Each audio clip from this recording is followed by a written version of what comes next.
Hello everyone, in today's video I would like to introduce you to Lost Relics. It's a play to earn crypto dungeon runner, a bit like Diablo 3 or Path of Exile. Today I will focus on a way to start as a beginner. When you start, you can get some quests in the inn, which is the big mug of ale on the minimap at the bottom of the screen. If you already did that and died and lost everything, the best way to start again is by gathering the 4 free items you can get daily. They are the four blue dots on the minimap. The first one is 1 coal. The second one is 4 arrowheads.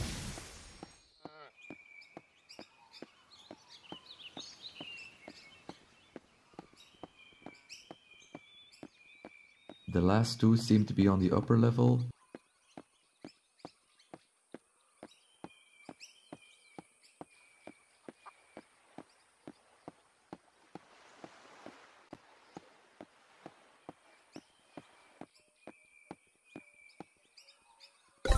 Three coal, fantastic haul.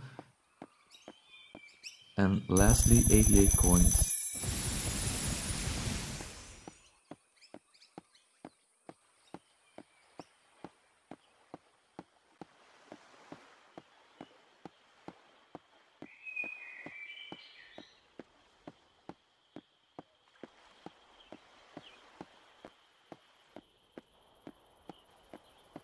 Additionally, you can also get 20 sacks of flour for free every day. You can either sell them or save them for later when you unlock bread in the cooking profession.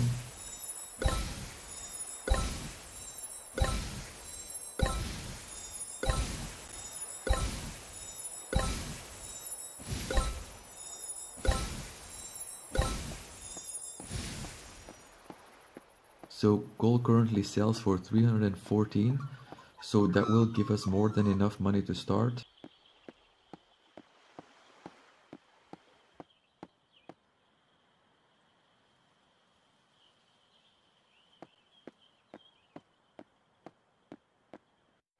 So we need to go into the inn to drop the items off if you want to sell them.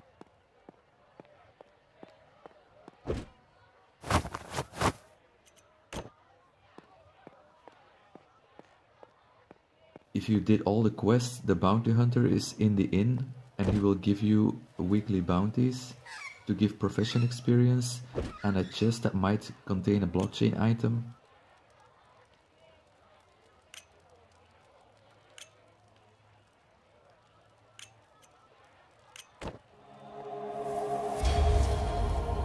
Let's head outside. The marketplace is just outside the inn, marked by the leather pouch on the minimap. Okay, so we click on the vendor, then we go to search, we look for coal, and then we click to sell. So we gathered 4, so we try to sell 4 at market price. It doesn't seem like there's any offers, so let's try at a lower price. Let's put 300, still more than enough. That will get us 1200. Yeah, there we go, 1200. Okay, not going to sell anything else because we got more than enough. So now we're going to buy a sword. And we're looking for the iron sword. It's a virtual item. So virtual items you will lose if you die, and blockchain items, they will stay with you and they will be moved to your stash when you die. So we're going to set it on common. And the iron broadsword is the crafted one. That's the cheapest one at the moment. It only costs 180, so we're collecting that. And then the dungeon we're running is going to be mining and fishing, so let's pick up a fishing rod and a mining pick to maximize what we get out of the dungeon.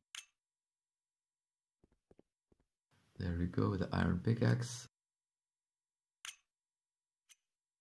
There we go, and then we should have everything we need to start the dungeon. So what we need to do now is we need to go back to the inn, to our stash, to grab and equip the sword and the pickaxe and the fishing rod.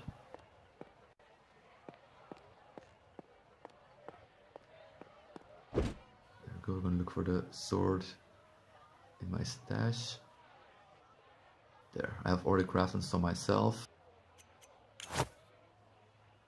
Then the pickaxe, we're gonna drag to the pickaxe slot, and the fishing rod we're going to drag to the fishing spot.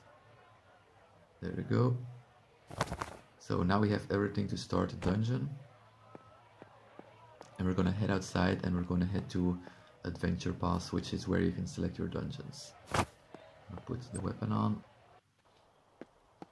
So the fishing dungeon will already set us on our way to start collecting the fishing spots we need for the dungeon quest.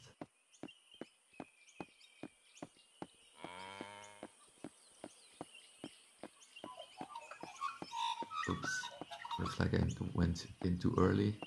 So the next one with a sword marked on the minimap, that's Adventure Pass, where you can enter all the dungeons. We're just going to run in. There we go. So we're going to the common one and we're going to do George Grotto. And we're going to start.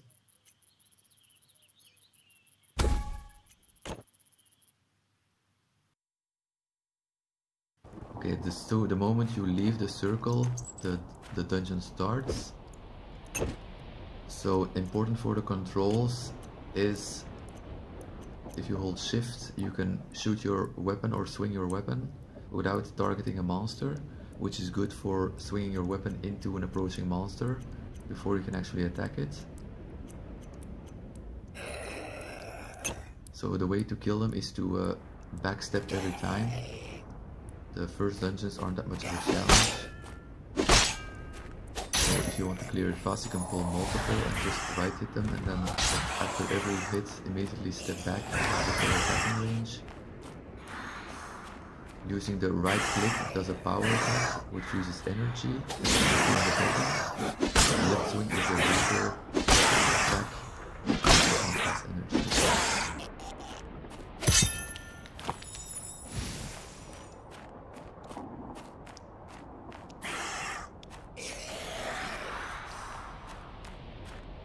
So it's step right swing. So I'm mixing up. If the monster has low HP, I use the left click because you don't need to waste energy on a powerful attack. And if it's a single monster, I do it as well. So 3 attacks, stepping back with single left click attacks. So we're fishing our first vein and mining our first ore. Already got something. And the goal is to find the exit of the dungeon, which will be marked by a triangle, and when you killed enough monsters, the triangle will light up yellow, and that means that the exit is open. So you can't exit the dungeon if you don't kill enough monsters. So the ghost only take 2 hits.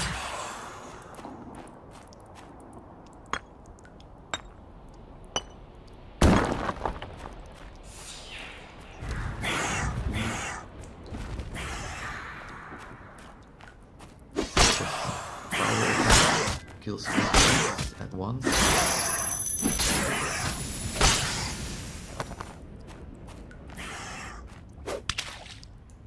And as you can see on the bottom right, I already went to 3 fishing spots for our quest.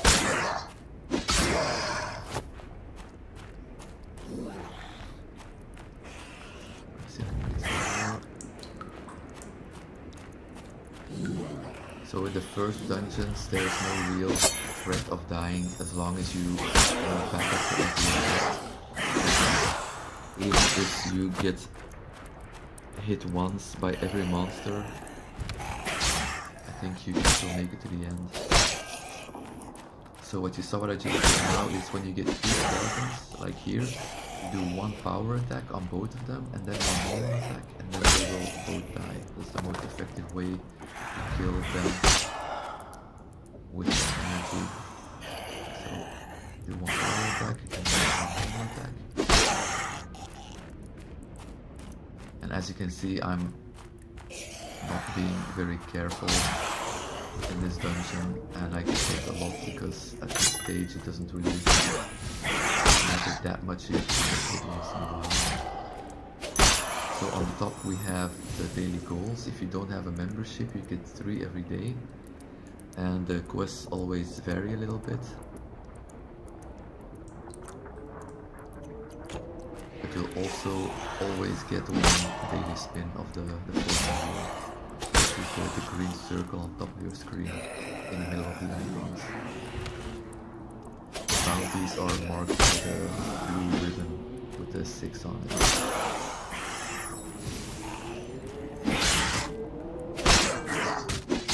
So every dungeon also has destroyable items that give you a tiny bit of gold and a tiny bit of experience. So they're the statues, the barrels, the vases, and the wooden boxes.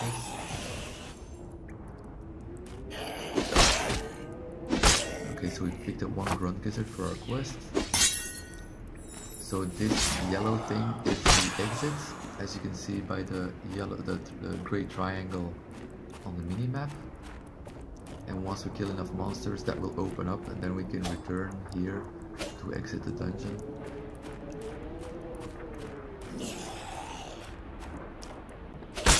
So there was one right swing and one left swing. So another important thing is to turn your camera as you go, especially in later levels. It's very important to do it because it gives you a bigger field of vision.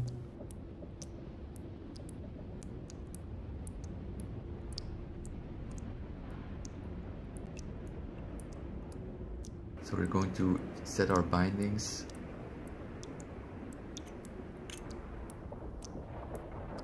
Binding for up, binding for down, binding for left, binding for right. So I put CQSD, which is WASD if you're on the US keyboard. So and mostly we're using the full zoom out and then the left and right. So by using the left and the right you can turn your camera so that the field of vision ahead of you is as big as possible when you turn corners.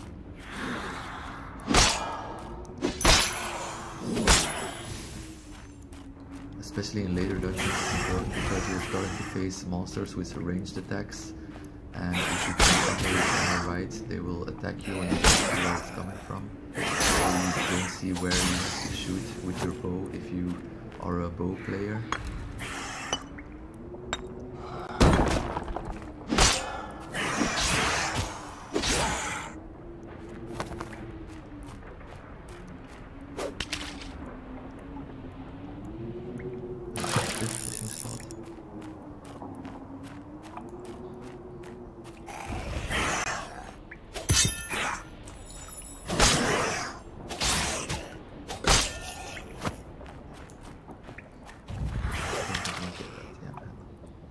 One right click and left click, and right click. So the energy, once your energy depletes, it will recharge during the dungeon up to 250, I believe, if you are new. You can, with your champion level up rewards, you can extend that as you level up. Mine is currently at 375.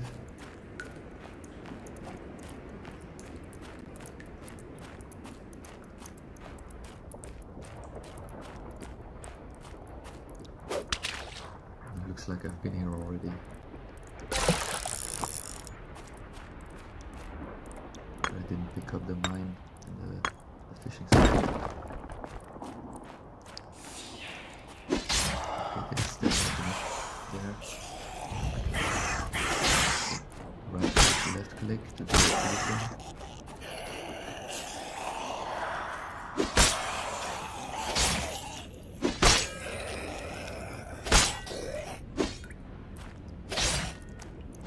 As you can see, I'm almost fully through the dungeon, and I've only lost about 655 HP.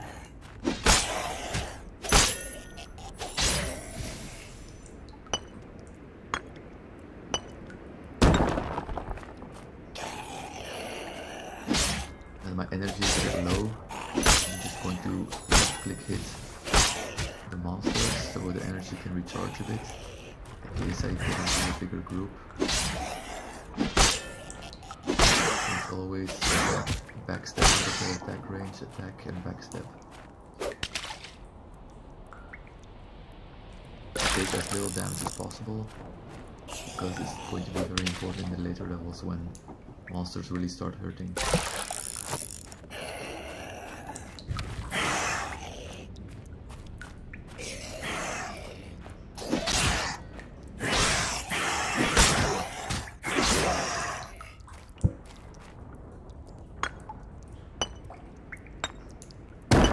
Our inventory is full and the bones are the least valuable thing you can get here.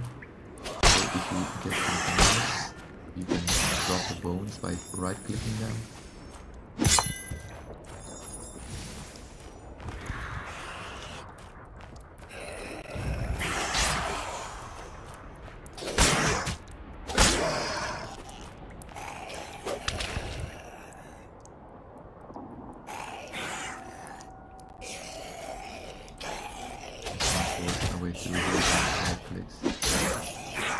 The sound you heard just now is the gate opening to exit the dungeon. Okay, so we right click the bones to pick up the fish instead.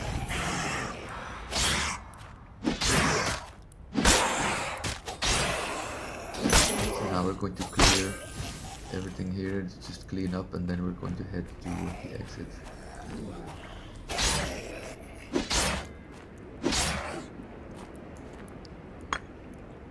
So it's full, so we right click the bones to pick up the seismic dust.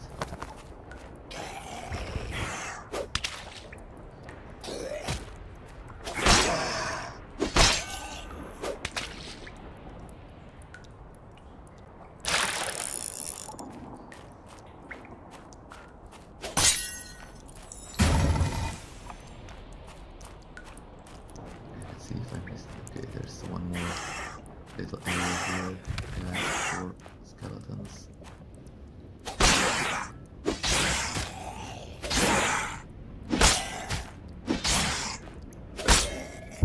And there we go. So now we make our way to the exit.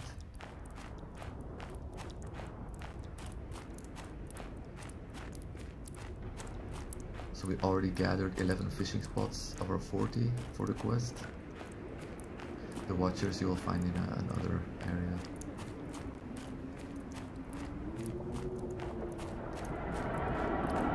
So there we picked up 176 coins on the right, experience for fishing, mining and our character, and the market value was 828 for all the items we collected. So now we're going to cook our fish, so that next time when you do a harder dungeon, you have food that you can rely on to heal yourself. So currently at level 1, you can only cook the harvest hoppers and not the sweetwater minnow yet. And let's see if we can get lucky and not burn any fish.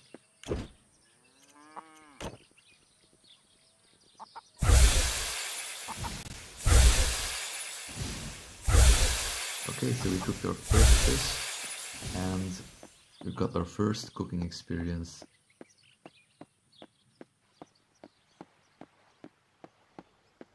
So now we're going to melt our iron, because we have 1 coal and 1 iron ore. So at the forge you can make iron bars from it, and then at the anvil you can make items. So currently you don't have enough to make a sword, but if you do 1 more run you should be able to get enough to make a sword of yourself. So should you die in the future, you can make your sword again.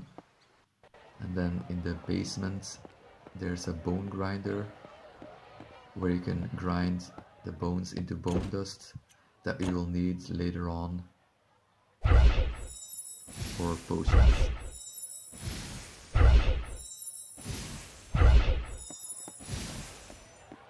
So now we're going to put everything in our stash so we can do another run. Important is that if you do start another run, to make sure that your HP and your energy is fully recharged before you go in, so you don't handicap yourself. I'm gonna claim our rewards, And let's see what the wheel will get us.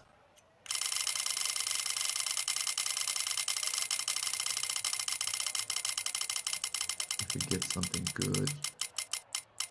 Okay, we get 50 arrows. I'm gonna put that in the stash as well.